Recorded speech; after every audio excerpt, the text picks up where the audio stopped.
নয়নতারা ফুল কার কার পছন্দ একটু আমাকে জানাও তো। দেখো এই ফুলটা কতটা সুন্দর আর কতটা অপূর্ব দেখতে, তাই না?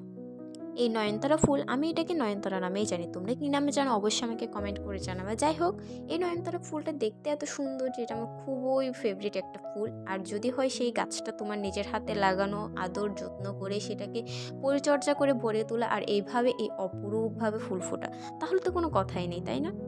বিকেলবেলা ছাদে গিয়ে দেখি ছাদ ভর্তি করে এরকম ফুল ফুটে আছে। শুধু এটাই না, আর অনেক ফুল ফুটেছিল বিকেলে, হয়তোবা তোলা হয়নি এই জন্য। আর আমার গাছে দেখি নয়নতারা, তো নয়নতারা চারদিকে শুধু নয়নতারা, তার মধ্যে ছিল শীত, ঠান্ডা। আর চট্টগ্রাম শহরে এখন বর্তমানে আজকে 2 থেকে 3 দিন প্রচুর শীত পড়ছে। তো ছাদে গিয়ে দেখি চারপাশে এমন বাতাস, তার মধ্যে এই সুন্দর কালারফুল ফুলগুলো দেখে আমার মনটা পুরো খুশি হয়ে গেল। চারপাশে এত পাখির আওয়াজ ছিল যে চার দিক থেকে নিয়ে যে না, এটার একটা ছোট্ট একটা ক্লিপ নেওয়া দরকার, যেই ভাবা সেই কাজ। আমিও সুন্দর করে একটা ছোট্ট ক্লিপ নিয়ে নিলাম।